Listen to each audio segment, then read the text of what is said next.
Welcome to मैट जियो classes.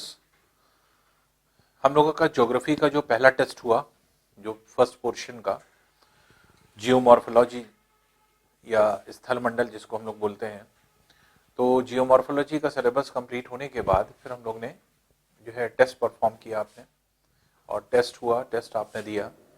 कुछ क्वेश्चंस होंगे जो कि आपके जो है आपने किए होंगे, कुछ ऐसे होंगे जिसमें आपको डिस्कशन करने की ज़रूरत पड़ रही होगी, कुछ ऐसे भी क्वेश्चन होंगे जो आपको नहीं समझ में आए होंगे। इसलिए टेस्ट पेपर के बाद उसका जो आपके सोल्यूशन है वो करना ज़रूरी होता है। उसी टेस्ट के सोल्यूशन में हम लोग आ रहे हैं। ये टेस्ट पेपर 1 का सोल्यूशन है और एक एक करके हम लोग क्वेश्चंस को डिस्कस करेंगे और ये देखेंगे कि क्वेश्चन का पैटर्न किस तरह का है और किस तरह से क्वेश्चन पूछे जाते हैं।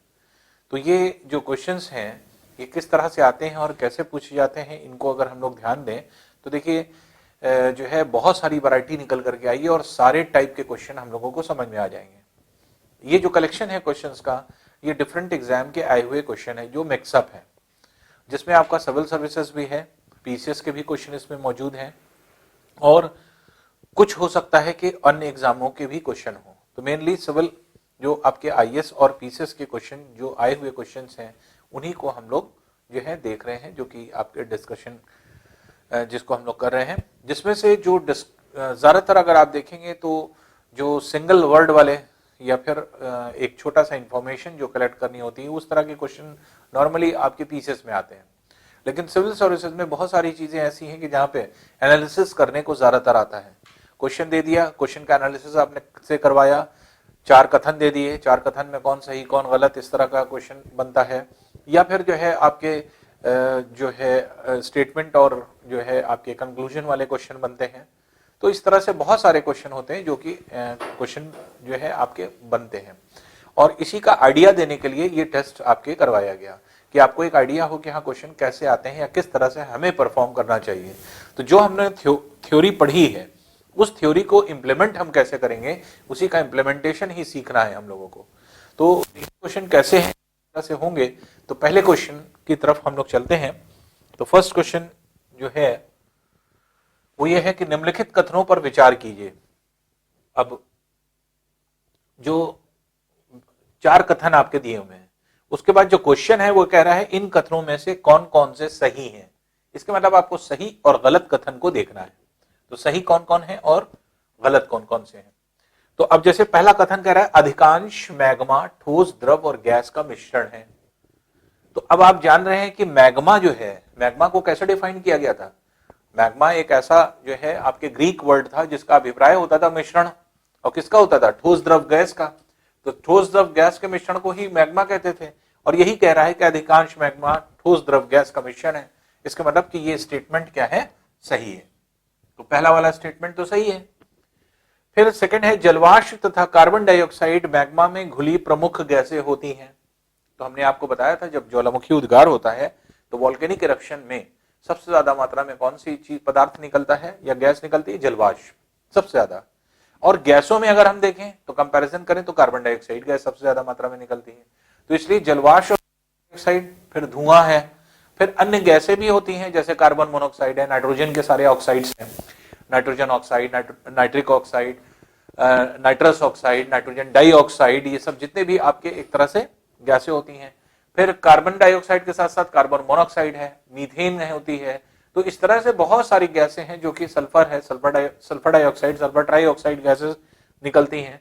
लेकिन जलवाष्प और कार्बन डाइऑक्साइड मैग्मा में घुली हुई प्रमुख गैस है। प्रमुख की बात कर रहा है तो प्रमुख गैस ही है, ज्यादा मात्रा में होती है, इसलिए ये भी कथन सही लग रहा है। 2 कथन सही हो गया। अब देखिए 1 और 2 सही है। अगर हम लोग अभी 2 ही कथन से अपने आंसर को निकालने की कोशिश करें तो देखिए ये आंसर होगा क्योंकि 1 2 इसमें है। ये आंसर नहीं हो सकता क्योंकि इसमें 1 नहीं है। इसका मतलब ये आंसर तो पहले कट गया। इसमें 1 है, 2 नहीं है, इसका मतलब ये भी आंसर नहीं होगा, सी भी कट गया। और 1 2 यहां भी है, इसका मतलब आंसर अब ए है या डी है। 2 कथन पढ़ते ही तीसरे कथन की तरफ आए। बेसाल्ट में सर्वाधिक फेल्सपार होता है।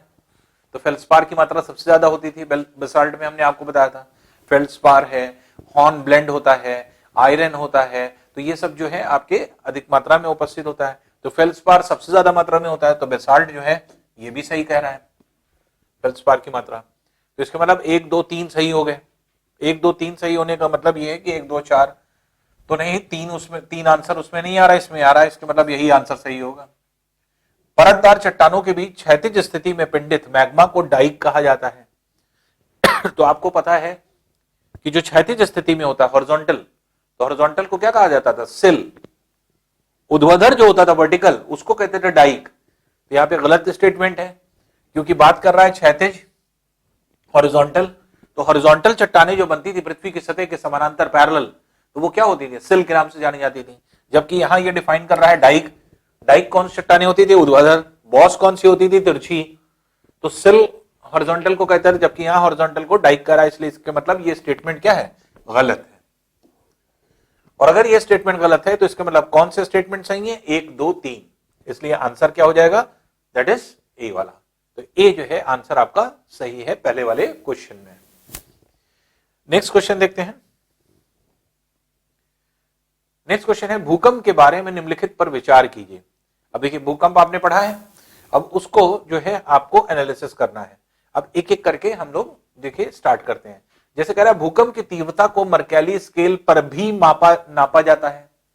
पर भी स्टेटमेंट पर ध्यान दीजिए, ये नहीं कह रहा है कि मर्कैली पैमाने पर ही नापा जाता है, पर भी नापा जाता है। इसके मतलब कि उसके अलावा भी कोई स्केल यूज होती है। तो ज्यादातर दुनिया में सबसे ज्यादा वर्ल्ड में जो आपके स्केल वो कौन सी है?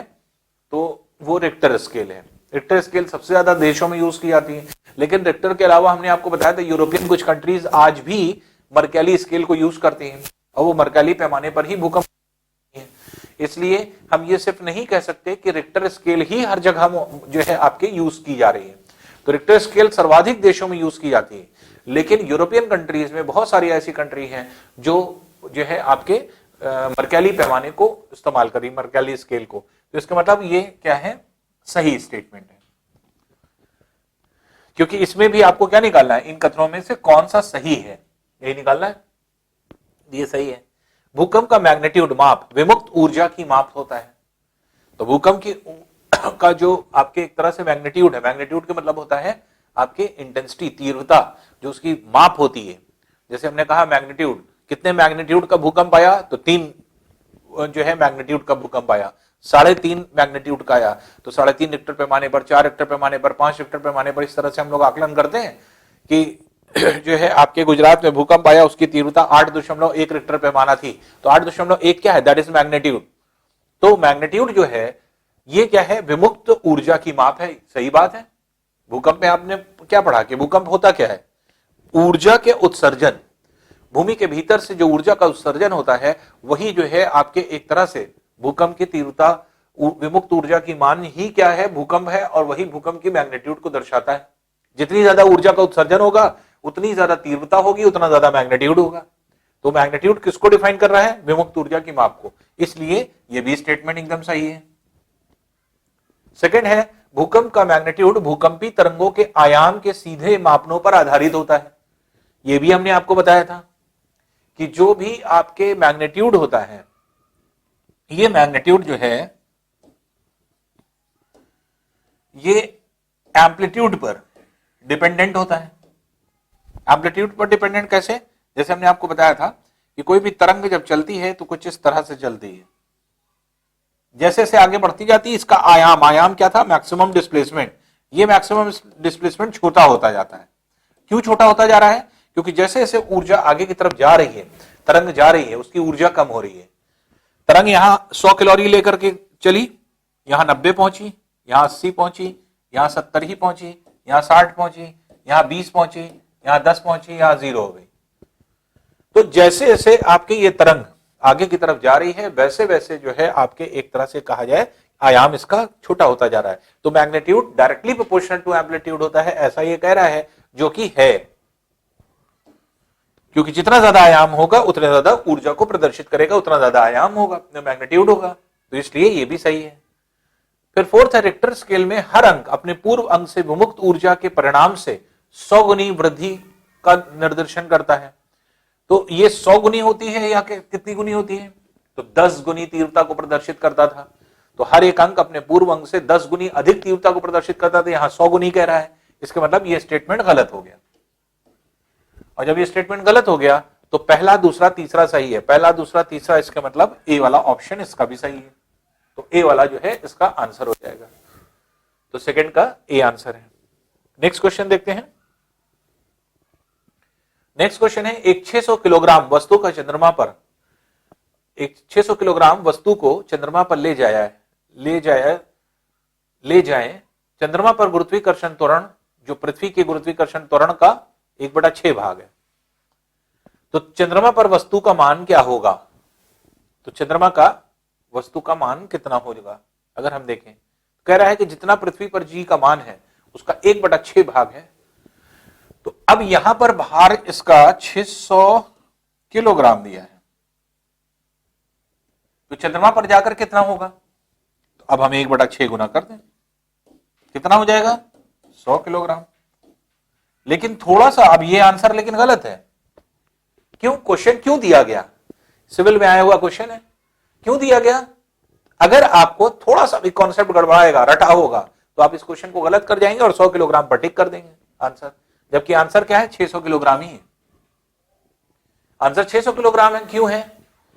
क्योंकि जी के मान तब काउंट करेगा जब हम भार की बात करें, वेट। W = mg। किसी भी वस्तु का भार क्या होता है? m × g होता है। तो g की वैल्यू तो तब, अगर कहीं पर 1/6 गुना हो रही तो भार भी 1/6 गुना हो जाएगा। तो भार जो है क्या हम किलोग्राम में निकालते हैं?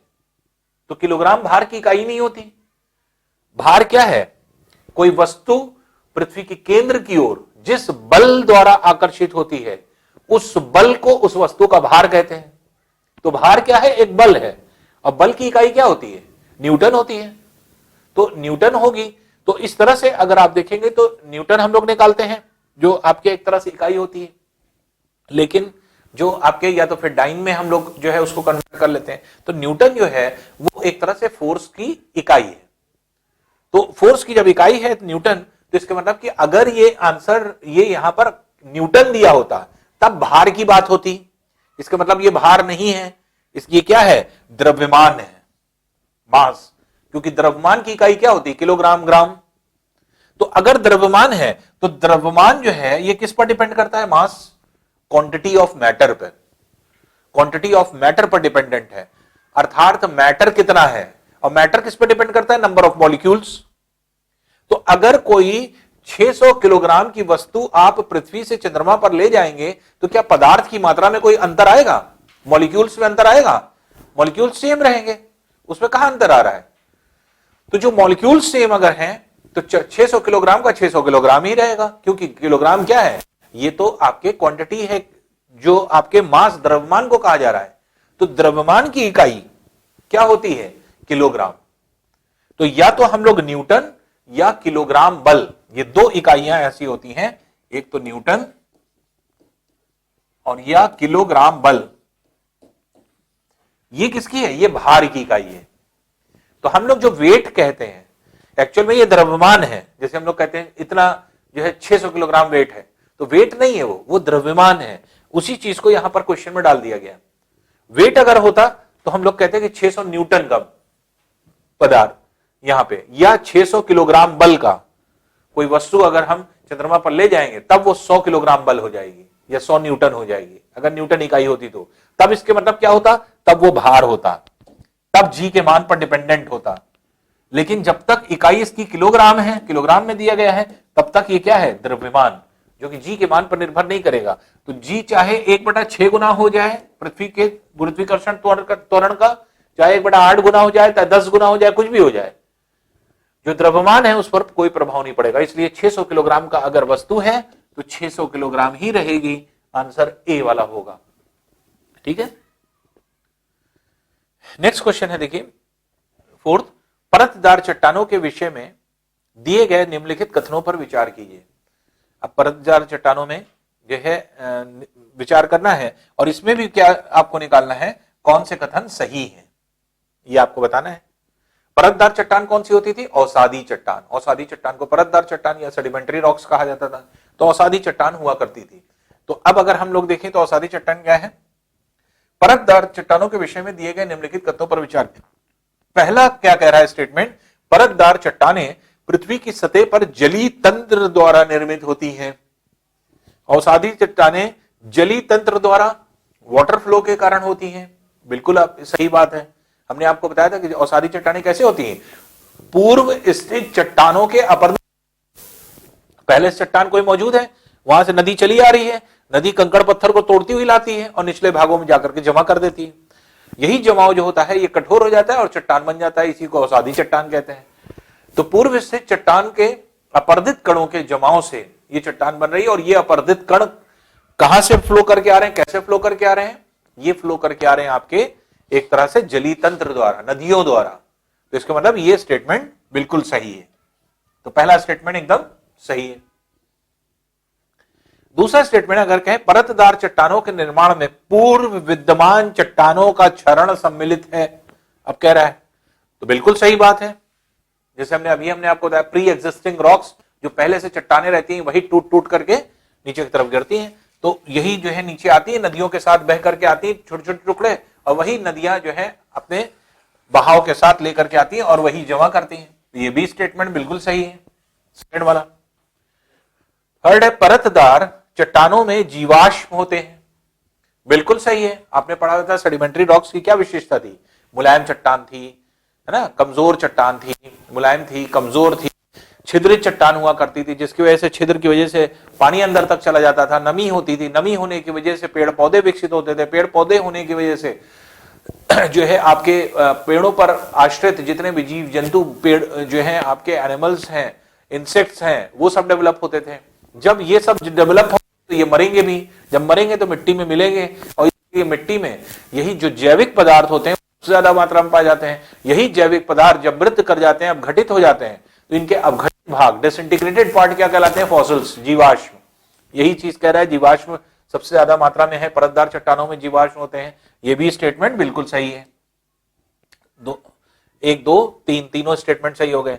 फिर चौथा है परतदार चट्टानें विशिष्ट रूप में परतों में पाई जाती हैं, लेयर के फॉर्म में पाई जाती हैं, बिल्कुल सही है। ये भी हमने आपको बताया था कि जब मान लीजिए बाढ़ आती है, बाढ़ की वजह से क्या है, जल काफी क्षेत्र में फैल गया, और फैलने के बाद जो है जब वापस जाता है तो एक परत जमा करके चला जाता है, फिर अगले साल फिर बाढ़ आएगी, फिर एक परत जम जाएगी, तो एक लेयर के ऊपर दूसरी लेयर, दूसरी लेयर के ऊपर तीसरी लेयर, इस तरह से परतों में स्थिर होती है। तो इसलिए परतदार चट्टानें विशिष्ट रूप में परतों में पाई जाती है, ये भी स्टेटमेंट सही है।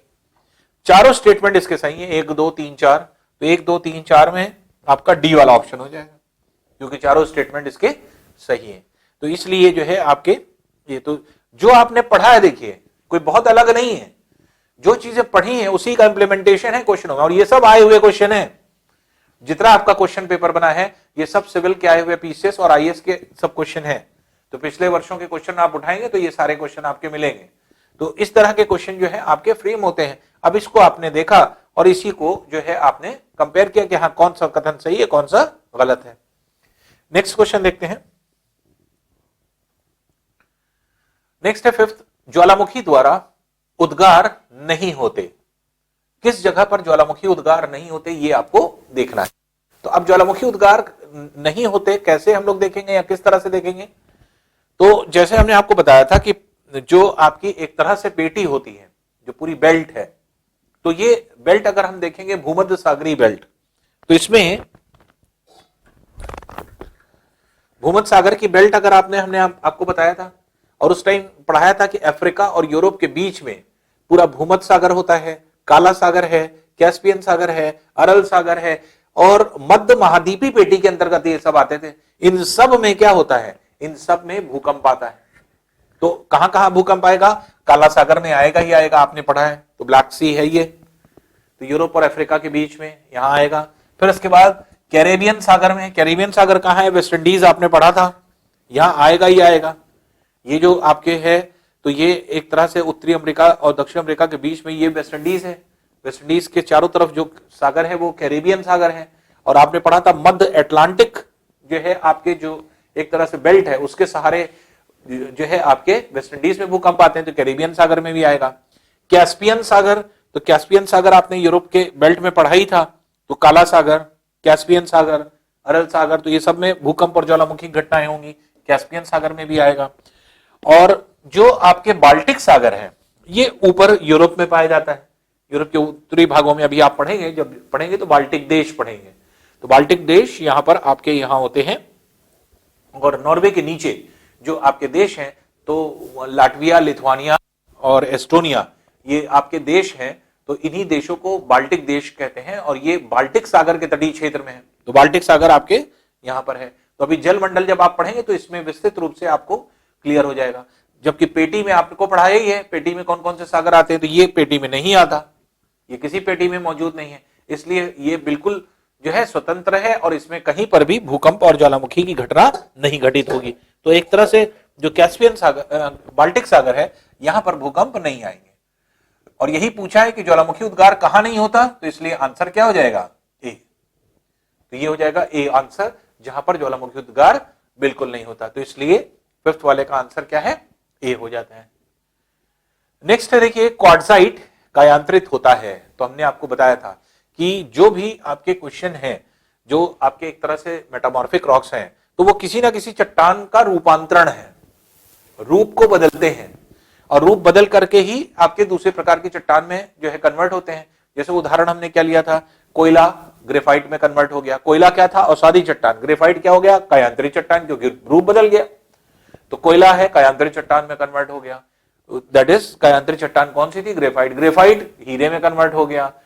चूना पत्थर संगमरमर में कन्वर्ट हो गया। बलूका पत्थर क्वार्ट्स में कन्वर्ट हो गया। यही पूछ रहा है क्वार्ट्स वाला। तो बलूका पत्थर जो था, सैंडस्टोन जो था, वही कन्वर्ट होता था क्वार्टजाइट में। तो अब यहीं पर क्या है, क्वार्टजाइट कायांतरित होता है किससे, चूना पत्थर से, ऑब्सिडियन से, बलूका पत्थर से और शैल से। तो आपको पता है कि बलूका पत्थर से। सैंडस्टोन ही कन्वर्ट होता था किसमें, क्वार्टजाइट में, जिसको क्वार्ट्स हम लोग शॉर्ट में कह देते थे। तो क्वार्टजाइट में कन्वर्ट होता था। तो इसलिए जो है आपके ये जो है सी वाला इसका आंसर हो जाएगा। नेक्स्ट देखें,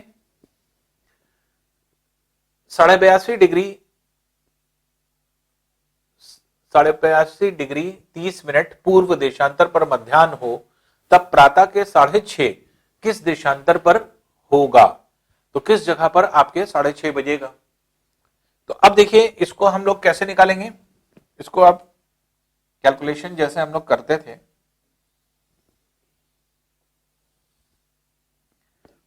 जीरो डिग्री देशांतर ये है, 180 डिग्री ये है, 180 डिग्री ये है। कह रहा है 82.5 डिग्री पूर्व, 82.5 डिग्री।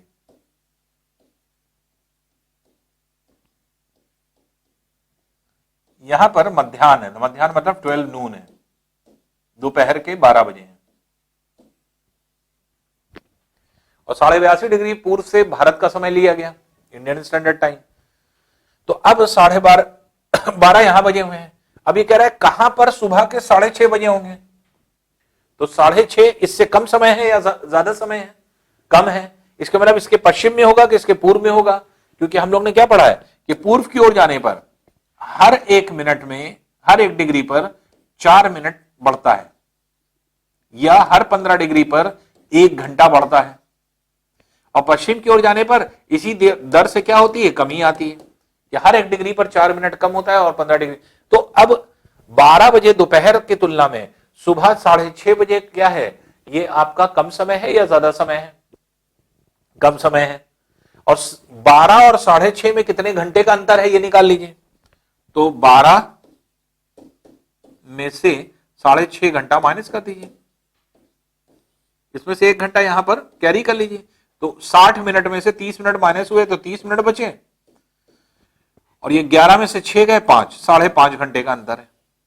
इसका मतलब यहां से अगर हम 5.5 घंटे पीछे आएंगे तो भारत के समय से 5.5 घंटे पीछे अगर हम आएंगे तो कौन सा समय मिलेगा, 0 डिग्री देशांतर पर हुआ समय, जो आपने पढ़ा था ग्रीनविच मीन टाइम। यहां पे आपने पढ़ा था ग्रीनविच मीन टाइम, जीएमटी, और यहां पे आपने पढ़ा था आईएसटी, इंडियन स्टैंडर्ड टाइम। तो ग्रीनविच मीन टाइम जो आपके है ये 5.5 घंटे के अंतर पर है। और यहां से 5.5 घंटे पीछे आएंगे तो यहां पर क्या बज रहा होगा, 6:30। और यही पूछ रहा है कि कहां पर सुबह के 3:30 6:30 बज रहे हैं। तो 5.5 घंटे पीछे आने का मतलब कितने डिग्री पीछे आना है, चाहे तो कैलकुलेशन करके निकाल लीजिए कि हर 15 डिग्री पर 1 घंटे का अंतर आता है, तो जो है 82.5 डिग्री पर कितने घंटे का अंतर आ रहा है, 5.5 घंटे का अंतर आएगा। या आप ऐसे निकाल सकते हैं कि 1 घंटा जो है पीछे तब जाते हैं जब हम 15 डिग्री आएंगे, तो 5.5 घंटा अगर अंतर आ रहा है तो 5.5 घंटे का अंतर जो है वो कितने जो है आपके डिग्री चलने पर होगा, तो 82.5 डिग्री आ जाएगा। तो इसलिए 82.5 जीरो पे पहुंच जाएंगे, इसका मतलब 0 डिग्री देशांतर पर, तो इसलिए सी वाला इसका आंसर हो जाएगा। तो ये जीएमटी समय होता था, आईएसटी समय होता था, और आपको पता है कि जीएमटी आईएसटी समय में जो अंतर है वो कितने घंटे का है, तो ये आपके 5.5 घंटे का अंतर है, और 5.5 घंटे के अंतर की ही बात कर रहा है। इसको कोई कैलकुलेशन नहीं कराना है, सिर्फ क्वेश्चन क्यों दिया गया है, इसलिए दिया गया है कि आपको ये ज्ञान है कि नहीं कि जीएमटी आईएसटी का अंतर कितना है, बस इतना चीज पूछने के लिए। और जब और भारत का समय यहां से लिया गया है 82.5 डिग्री पूर्व से, ये पता है कि नहीं, अगर ये पता है कि आईएसटी समय 82.5 डिग्री पूर्व पर है और जीएसटी और आईएसटी का समय जो है, जीएमटी और आईएसटी का समय जो है वो अगर मान लीजिए 5.5 घंटे के अंतर पर है, तो हमसे यही पूछा जा रहा है क्वेश्चन में कि अगर 12 वहां बजाए तो 6:30 कहां बजेगा, 5.5 घंटा पहले, तो 0 डिग्री देशांतर पर, इसलिए इसका आंसर क्या हो जाएगा, दैट इज सी। तो ये सी आंसर होगा। फिर क्वेश्चन नंबर 8 है, देखिए, विनाशकारी भूकंप के गुरुत्वाकर्षण के कारण त्वरण होता है। तो हमने आपको बताया था जिस समय भूकंप आता है तो भूकंप पर प्रभाव, तो भूकंप पर प्रभाव हमने आपको बताया था, और भूकंप विनाशकारी भूकंप के समय हमने आपको बताया था कि जब पृथ्वी का कुछ भाग कंपन अवस्था में आ जाता है तो होता क्या है कि जो गुरुत्व केंद्र होता था वो उसके अगेंस्ट नीचे खिसक जाता था, जिसकी वजह से क्या होता था, ये परिणामी जो त्रिज्या होती थी तो वो क्या होती थी, वो आपके बढ़ जाती थी, और त्रिज्या के बढ़ जाने की वजह से क्या होता था, आवर्तकाल बढ़ जाता था, जैसे टाइम पीरियड जैसे हम लोग ने देखा था, तो जी का मान जो है आपके कम हो जाता था। तो विनाशकारी भूकंप के समय जी का मान कम होकर के कितना हो जाता था, 7 से लेकर के 7.7 मीटर प्रति सेकंड स्क्वायर, जो आपके आंकड़ा था 7 से 7.7 मीटर पर सेकंड स्क्वायर, जबकि यहां पर आंसर सेंटीमीटर में है, तो 1 मीटर में 100 सेंटीमीटर होते हैं। तो अगर हम ये कह रहे हैं कि 7 मीटर प्रति सेकंड स्क्वायर, तो ये हो जाएगा 700 सेंटीमीटर प्रति सेकंड स्क्वायर, और ये कितना हो जाएगा, तो 7.7 मीटर पर सेकंड स्क्वायर मान लीजिए कि ये है, तो 7.7 के मतलब क्या हुआ, 770 सेंटीमीटर पर सेकंड स्क्वायर। तो इसके मतलब कि विनाशकारी भूकंप के समय जब जी का मान जो होता है, स्मॉल जी का मान 7 से 7.7 मीटर प्रति सेकंड स्क्वायर के मध्य होता है, चाहे ये रखिए और चाहे कहिए 700 सेंटीमीटर प्रति सेकंड से 770 सेंटीमीटर प्रति सेकंड के मध्य होता है। अब ये इसमें से अगर आप देखिए तो 770 और 770 के बीच की कौन सी वैल्यू है, तो लगभग आ रही है ये 750 सेंटीमीटर प्रति जो है आपके सेकंड, वर्ग सेकंड। तो इसलिए विनाशकारी भूकंप के समय गुरुत्वाकर्षण जो आपके त्वरण होता है, एक्सेलरेशन ड्यू टू ग्रेविटी, जिसको हम स्मॉल जी कहते हैं, इसका मान क्या हो जाएगा, उसके मान अपने आप कम हो जाएगा, और जिसकी वजह से इसका जो मान होता है वो कितना हो जाता है, वो हो जाता है आपके 750 सेंटीमीटर पर सेकंड स्क्वायर। तो ये जो है आपके एक तरह से इसका आंसर हो जाएगा। नेक्स्ट क्वेश्चन देखते हैं, निम्नलिखित में से कौन सा देशांतर प्रधान याम्योत्तर के साथ मिलकर ग्लोब पर वृहद वृत्त का निर्माण करता है। अपोजिट प्लेस हमने आपको पढ़ाया था, और अपोजिट प्लेस में हमने आपको बताया था देशांतर का अपोजिट प्लेस कैसे होता है। प्रधान याम्योत्तर किसको कहते हैं, 0 डिग्री। 0 डिग्री के जस्ट पीछे कौन सा देशांतर होगा, 180। तो इसलिए 0 डिग्री देशांतर के साथ मिलकर के 180 डिग्री देशांतर एक पूर्ण वृत्त का निर्माण करता है, कंप्लीट वृत्त का। और यही ये कह रहा है कि निम्नलिखित में से कौन सा देशांतर प्रधान याम्योत्तर, प्रधान याम्योत्तर मतलब प्राइम मेरिडियन, प्राइम मेरिडियन जो कि 0 डिग्री है, तो प्राइम मेरिडियन के साथ कौन सा देशांतर मिलेगा, इसके जस्ट पीछे वाला कौन सा, 180 डिग्री देशांतर मिलेगा, और यही क्या बनाएगा, यही जो है आपके एक तरह से इसका निर्माण करेगा। तो 180 डिग्री डी वाला इसका आंसर हो जाएगा। तो अब अगर आप देखेंगे तो 9th का जो आंसर है वो है डी, क्योंकि जैसे हमने आपको विपरीत स्थान बताया था कि कोई भी अगर ग्लोब पर एक, क्योंकि देशांतर अर्धवृत्त होता है, दूसरा अर्धवृत्त जोड़ देंगे तो पूरा बृहद वृत्त हो जाएगा, तो इसलिए 0 डिग्री के साथ 180 डिग्री मिलकर के पूर्ण वृत्त का निर्माण करता है। अब देखिए क्वेश्चन 10th वाला, पश्चिम की ओर यात्रा करने वाला एक जहाज के कैप्टन ने 90 डिग्री पश्चिम देशांतर पर स्थानीय समय 10 घंटे सोमवार लिखा। यदि उसके जहाज की गति वही है जो पृथ्वी के घूर्णन की गति है, तो अंतरराष्ट्रीय रेखा पर वह निम्नलिखित में से किस स्थानीय समय और दिन को प्राप्त करेगा? हमने आपको क्या बताया था? हमने आपको बताया था शॉर्ट तरीका, इसका शॉर्ट ट्रिक क्या थी कि अगर कोई जहाज, पहली चीज पश्चिम दिशा में चल रहा हो,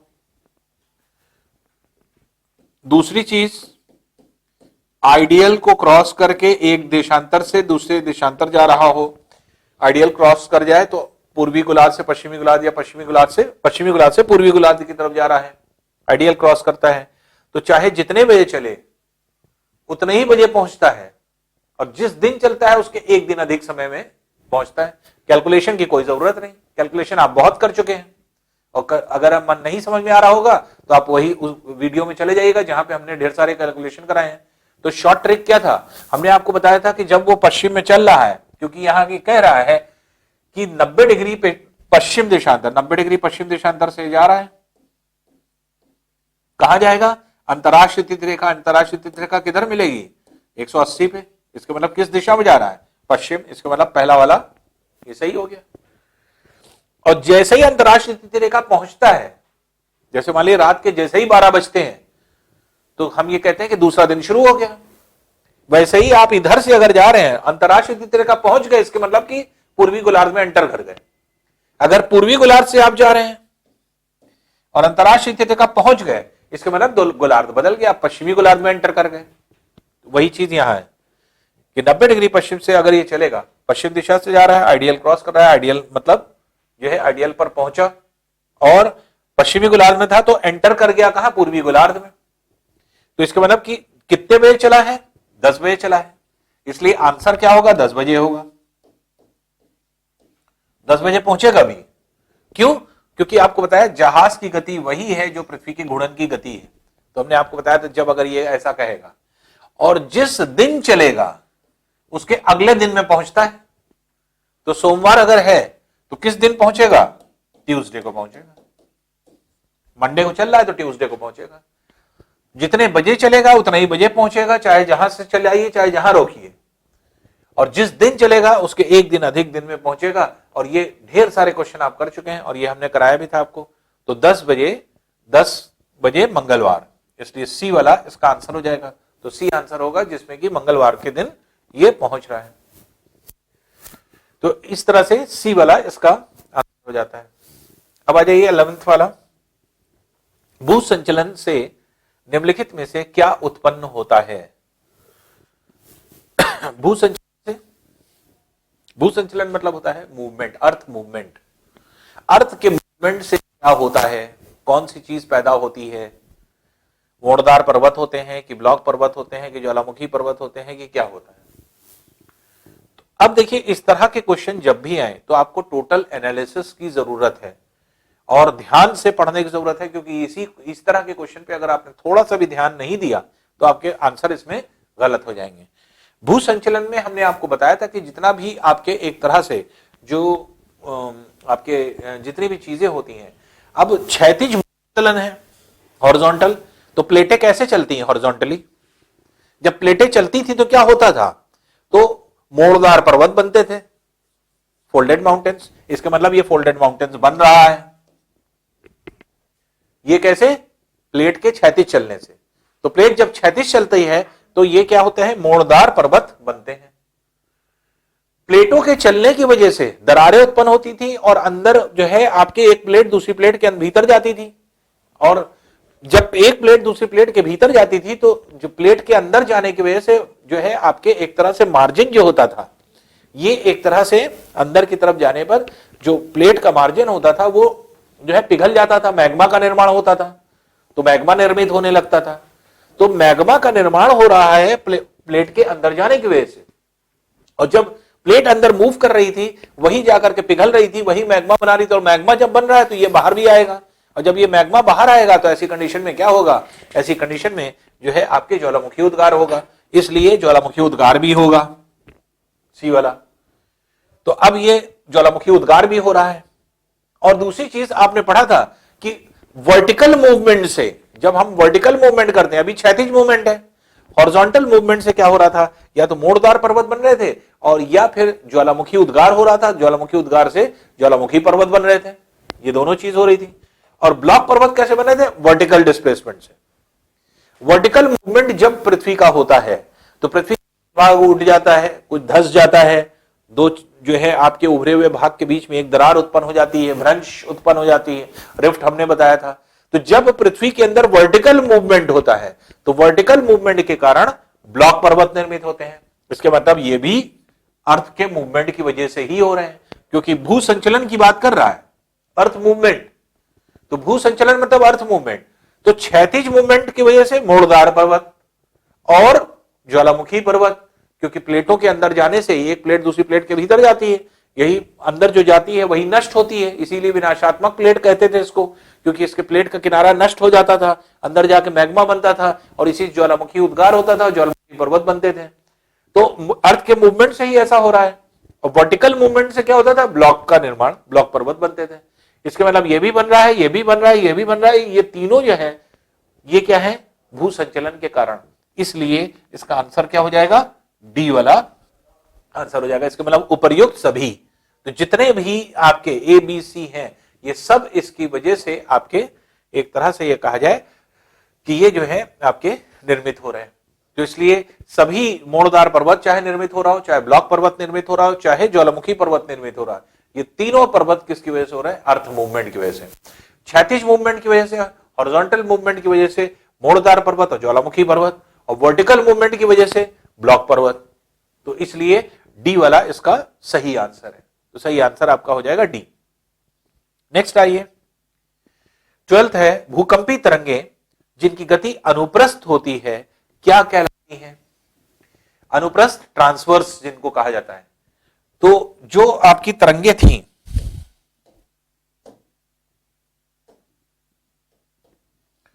तरंगे जो अनुप्रस्थ हुआ करती थी, ट्रांसवर्स, वो कौन सी जो है तरंगे हुआ करती थी, क्योंकि आपने पढ़ा था पी, पी क्या होती थी, ये होती थी अनुदैर्घ्य, लॉन्गिट्यूडनल। एस जो तरंग थी वो क्या थी, अनुप्रस्थ, ट्रांसवर्स।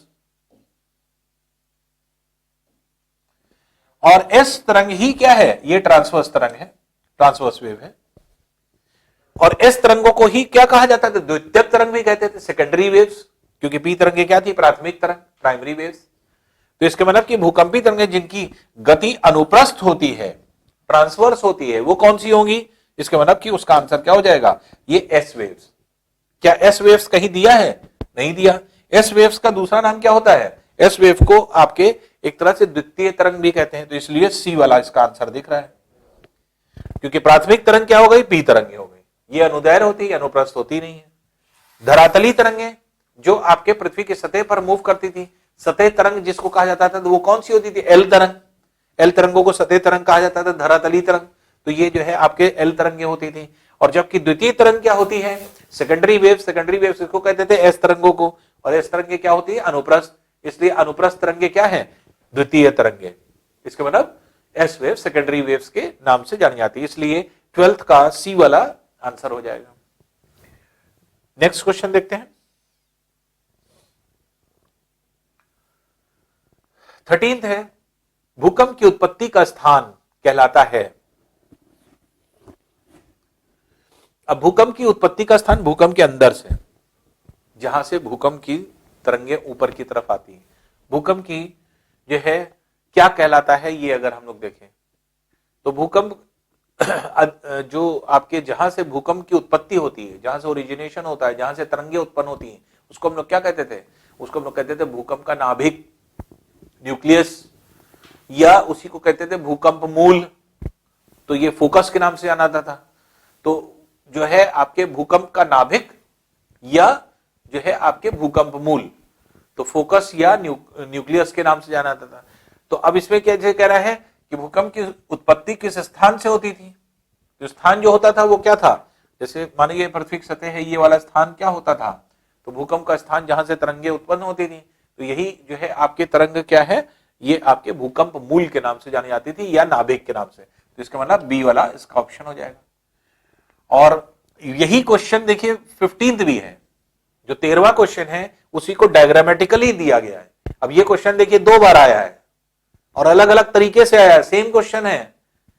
यही चीज यहां पूछ रहा है कि पृथ्वी की सतह है तो ये क्या है, एक्स, ये इसमें पूछ रहा है। और जबकि इसको यहां पर भूकंप की उत्पत्ति का स्थान कहलाता है, भूकंप की उत्पत्ति यहीं से होती इस पॉइंट से। तो दोनों क्वेश्चन सेम है, लेकिन पूछने का ढंग देखिए कितना अलग है।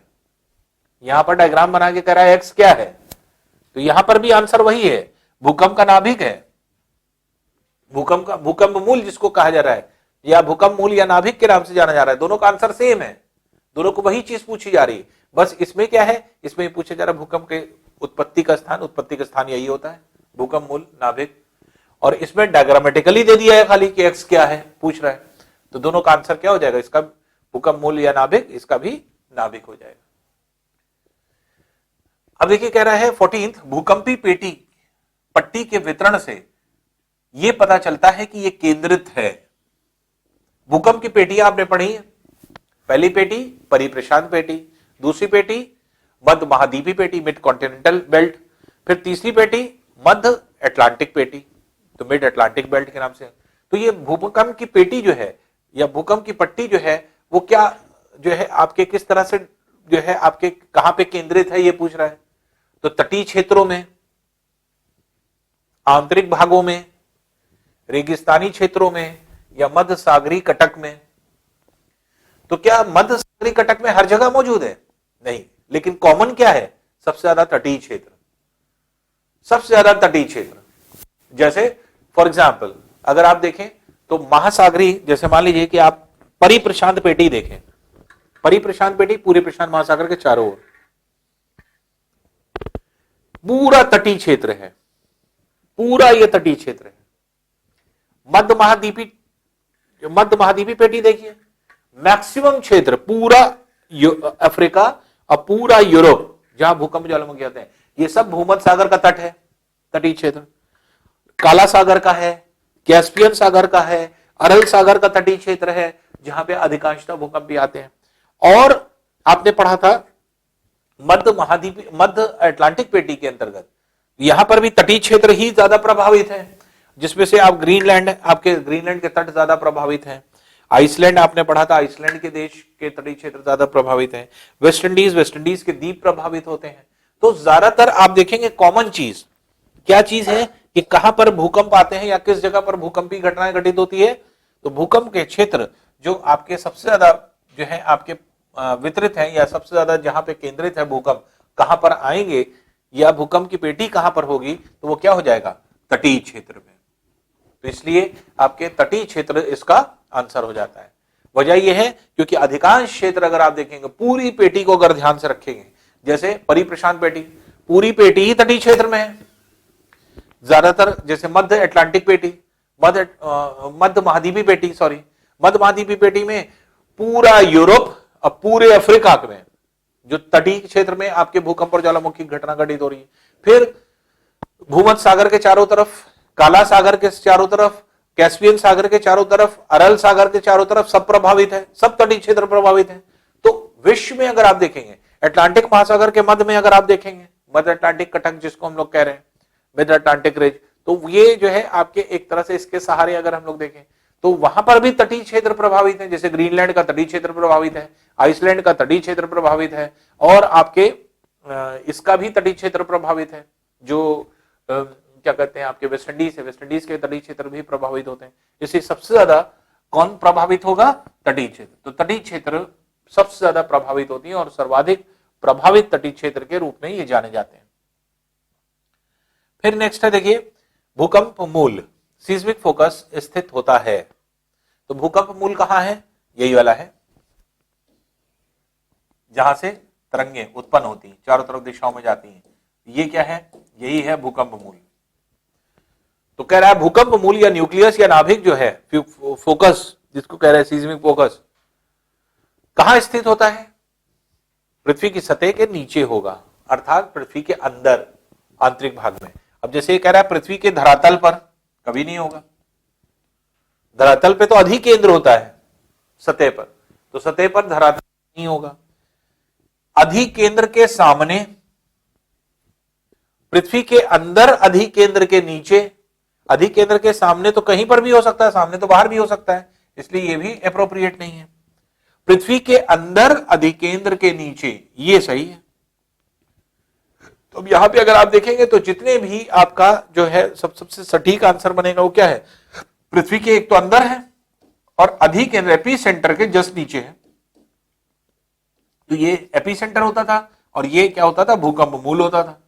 तो भूकंप मूल कहां स्थित होता है? क्योंकि आपने पढ़ा था कि जहां पे भूकंप मूल है इसके लंबवत परपेंडिकुलर जो है आपके यहां पर स्थित होता था अधिकेंद्र। तो ये एप्रोप्रिएट चीज बता रहा है कि भूकंप मूल कहां स्थित होता है? पृथ्वी के अंदर, पहली चीज, और अधिकेंद्र के नीचे, एपी सेंटर के नीचे, जो कि एकदम सही है। तो इसलिए आंसर सबसे एप्रोप्रिएट क्या हो जाएगा? सी वाला इसका आंसर हो जाएगा, जो कि सबसे एप्रोप्रिएट आंसर है। आइए नेक्स्ट क्वेश्चन देखते हैं। 17th है, प्लेटें किसके ऊपर तैरती हैं? प्लेट किस पर तैर रही है? प्लेट विवर्तनिक सिद्धांत में आपने पढ़ा, प्लेट टेक्टोनिक थ्योरी क्या बताती है कि प्लेट किस पर तैर रही है? पिघले हुए पदार्थ के ऊपर। कौन सा पिघला पदार्थ? एस्थेनोस्फीयर, जिसको हम लोग ने कहा, या पिघला हुआ क्षेत्र जो कि आपके प्रभावित है। तो अगर हम ये कहें पिघले हुए क्षेत्र के ऊपर ये जो है आपके प्लेट तैर रही है, तो इसको अगर हम कहें तो वास्तव में अगर देखा जाए तो वो कौन सा क्षेत्र है, वो कौन सा भाग है जिसके ऊपर ये तैरती है?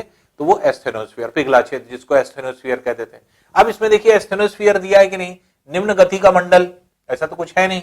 प्रवार, मैंटल के ऊपर तो तैरती नहीं है। सीमा, सीमा के ऊपर तो तैरती नहीं है। दुर्बल मंडल, दुर्बल मंडल किसको कहा जा रहा है? एस्थेनोस्फीयर को। वीक जोन, जिसका अभिप्राय क्या है? Week zone.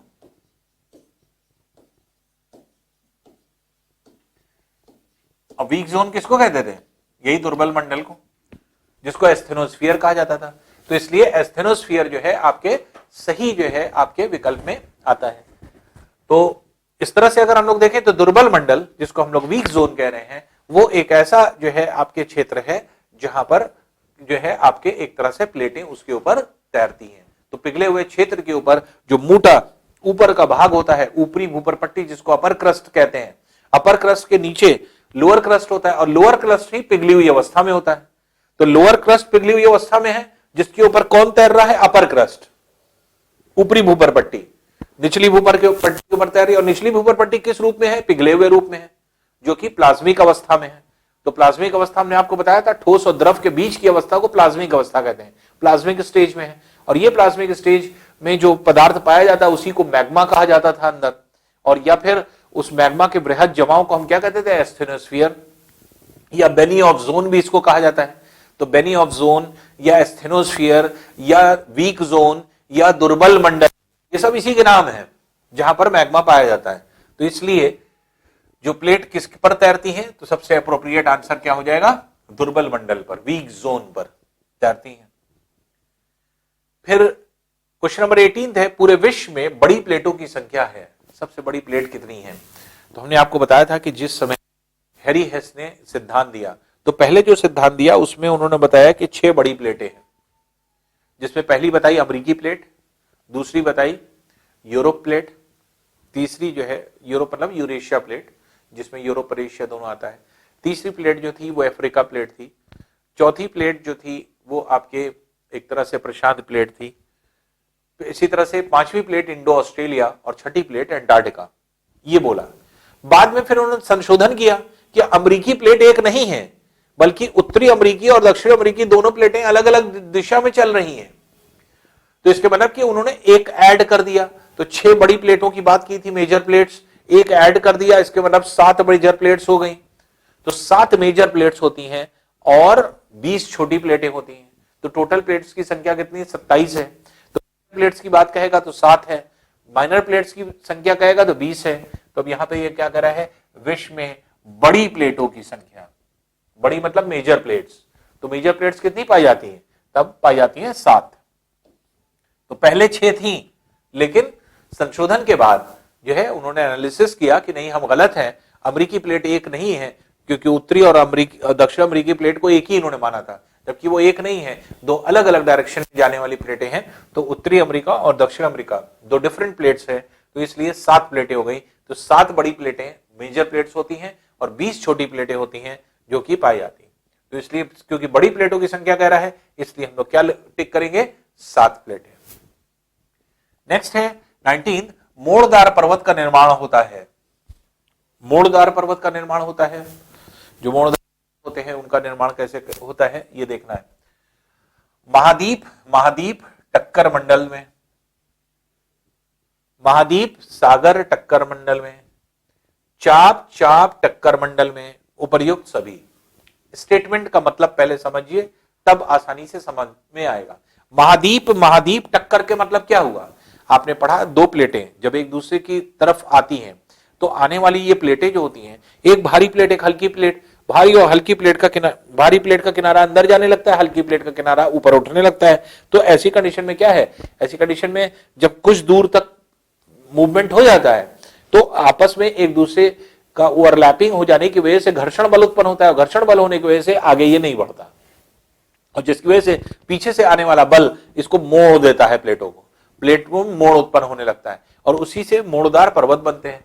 तो मोड़दार पर्वत जो है आपके एक तरह से महाद्वीप टक्कर से भी बनते हैं, महाद्वीप सागर टक्कर से भी बनते हैं। क्या एग्जाम्पल है? एग्जाम्पल अगर आप देखेंगे तो उत्तरी America plate Juan de Fuca, Cocos और नास्का प्लेट से टक्कर, और जॉन डी फूका और कोकोस नास्का प्लेट जो थी वो क्या थी? वो जली प्लेटें थी, क्योंकि प्रशांत महासागर पूरी तरह से डूबा है, तो वो जली प्लेटें हैं। तो महाद्वीपी प्लेट कौन सी हुई? उत्तरी अमेरिका, दक्षिण अमेरिका। और जबकि उत्तरी अमेरिका दक्षिण अमेरिका किससे मिल रही? जुआन डी फूका, कोकोस और नास्का प्लेट से। क्योंकि जुआन डी फूका, कोकोस और नास्का, जैसे उत्तरी अमेरिका ये थी, दक्षिण अमेरिका प्लेट थी, यहां पे जुआन डी फूका, कोकोस और नास्का ये प्लेटें थी, और ये प्लेटें क्या थी? ये जली प्लेट थी। यहां पे इसके ऊपर तो कोई स्थल था नहीं, ये प्रशांत महासागर था उसके ऊपर, तो इसलिए जुआन D Fuca, Cocos, Nazca plate ये है जो जली प्लेट है, और ये स्थली प्लेट है। तो स्थली प्लेट का मतलब महाद्वीपी प्लेट।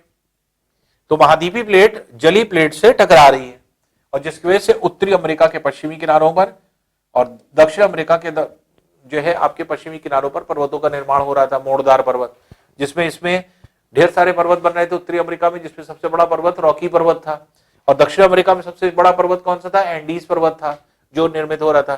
तो इसलिए महाद्वीप टक्कर का उदाहरण क्या हो जाएगा? जैसे महाद्वीप टक्कर का उदाहरण हो जाएगा जो है आपके जैसे आपके हिमालय हो गया। हिमालय को अगर आप देखेंगे तो Indo Australia plate Eurasia plate से टकरा रही है, टकराने की वजह से महाद्वीप लड़ रहे हैं, इसके मतलब स्थली भाग लड़ रहे हैं। महाद्वीप सागर टक्कर, जैसे हमने आपको ये जो है आपके एक्सप्लेन कर दिया कि इनकी वजह से यहां पर हो रहा है। चाप टक्कर मंडल, चाप के मतलब क्या होता है? चाप होता है आर्क शेप में, तो चाप मंडल की वजह से भी ऐसा जो है हो रहा है। तो क्योंकि सारी प्लेटें कोई स्ट्रेट फॉरवर्ड उसमें है नहीं, अगर आप देखेंगे तो मध्य महाद्वीपी पेटी ऐसे आर्क के शेप में है। तो मध्य महाद्वीपी पेटी में अगर आप देखेंगे तो वो क्या है? आपके आर्क शेप में है, चाप के शेप में है। ये पूरा, ये देखिए पूरा आर्क बनता है ऐसे, सीधी स्ट्रेट नहीं है, ये पूरी पेटी ऐसे आर्क के फॉर्म में है। तो जब ये पेटी आर्क के फॉर्म में है, आर्क के फॉर्म में बन रही है, तो एक चाप दूसरी चाप से लड़ रही है। चाप क्या होता है? किसी भी वृत्त का छोटा सा पोर्शन, आर्क जिसको कहते हैं। तो प्लेटें क्योंकि आर्क फॉर्म में लड़ रही हैं, तो वहां पर भी आपके एक तरह से पर्वतों का निर्माण हो रहा है, तो इसका मतलब ये भी सही है। तो महाद्वीप टक्कर में भी ये है आपके पर्वतों का निर्माण है, मोड़दार पर्वत। महाद्वीप सागर टक्कर का उदाहरण भी आपने देख लिया, और चाप टक्कर का भी उदाहरण देख लिया। तीनों में ही मोड़दार पर्वत बन रहे हैं, इसलिए डी वाला आंसर इसका हो जाएगा उपर्युक्त सभी। तो 19th का डी वाला ऑप्शन सही ऑप्शन है। नेक्स्ट है देखिए डाइक चट्टान। का उदाहरण है। डाइक कौन सी चट्टान है पहले ये देखिए, या किस तरह की चट्टान का उदाहरण हो सकता है। थोड़ा सा आप फ्लैशबैक में जाएं, या पहले अगर आप देखें तो जो आप रॉक्स हुआ करती थी, तो उस रॉक्स में आपने पढ़ा था कि जो चट्टानें होती थी भीतरी भाग में मैग्मा के जमाव और पृथ्वी के ऊपरी भाग में लावा के जमाव के कारण निर्मित होने वाली चट्टान का नाम क्या था? आग्नेय चट्टान, इग्नियस रॉक्स। तो इग्नियस रॉक्स कैसे फॉर्म होती थी? मैग्मा, पृथ्वी के भीतरी भाग में मैग्मा और पृथ्वी के ऊपरी भाग में जो है लावा के जमाव के कारण जो है आपके निर्मित होती थी। तो इसलिए ये जो है आपके, आप ये कह सकते हैं कि ये डाइक चट्टान होती है, डाइक हो जाती है। तो डाइक चट्टान जो है एक तरह से ये कहा जाए कि क्या है, इसी को हम लोग को पढ़ना है। तो मेनली जो है आपके एक तरह से जो चट्टानें बनती थी वो क्या है? अब जैसे बलुका पत्थर क्या है? सैंडस्टोन, औसादी चट्टान का उदाहरण। डोलोराइट या डोलोमाइट चट्टान जिससे सीमेंट बनती थी वो भी क्या है? औसादी चट्टान, औसादी चट्टान का उदाहरण। जिप्सम या सेलखड़ी क्या है? ये भी औसादी चट्टान।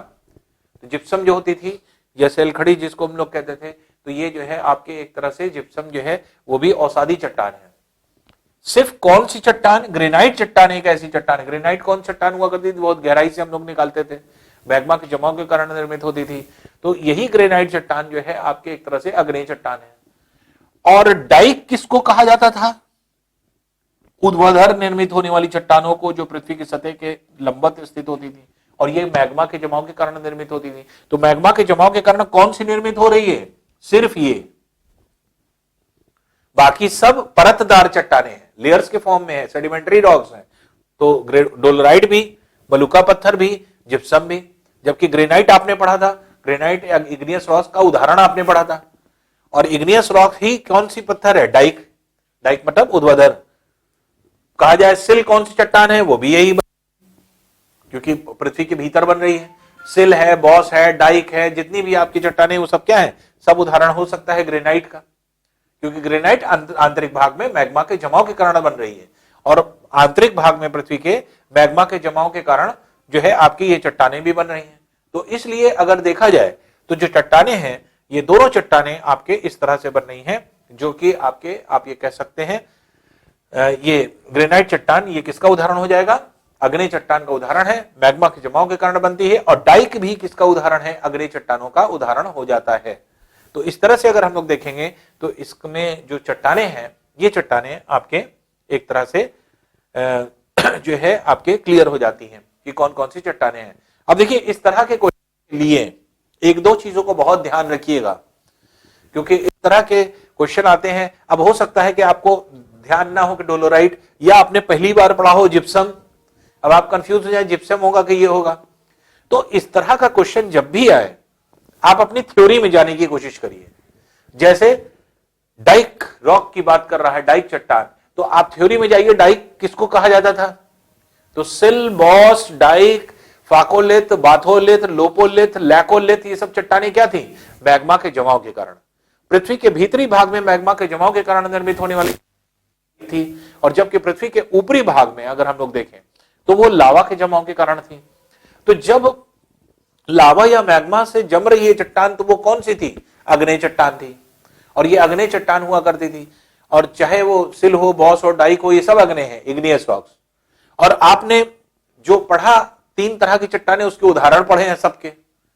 तो अब इसमें से देखिए कि अगर ये आग्नेय चट्टान है, तो इन चार में से कौन सी आग्नेय चट्टान है? तो क्योंकि आप उदाहरण पढ़ चुके हैं कि पृथ्वी के भीतर अत्यधिक गहराई में पाई जाने वाली चट्टान ग्रेनाइट, जो बहुत मजबूत, कठोर और जो है आपके ऐसी चट्टान होती है जो कि बहुत ही ज्यादा जो है आपके एक तरह से स्ट्रॉन्ग होती है। और ये कहां बनती है? पृथ्वी के भीतरी भाग में।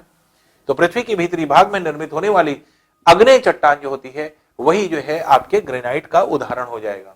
तो अगर नहीं भी पढ़ाया आपने जिप्सम या सेलखड़ी, तो परेशान मत होइए, आप अपने थ्योरी में ढूंढने की कोशिश करिए कि उदाहरण डाइक कौन सा है? आग्नेय चट्टान है।